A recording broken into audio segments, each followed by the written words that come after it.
धार्मिकता परमेश्वर की, बदलता नहीं कभी प्रताप परमेश्वर का, बदलता नहीं कभी सार तत्व परमेश्वर का,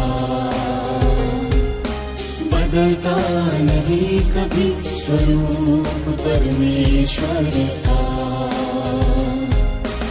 और कार्य उसका आगे बढ़ रहा है, गहरा हो रहा है, कभी पुराना नहीं होता, सदा नया रहता है परमेश्वर।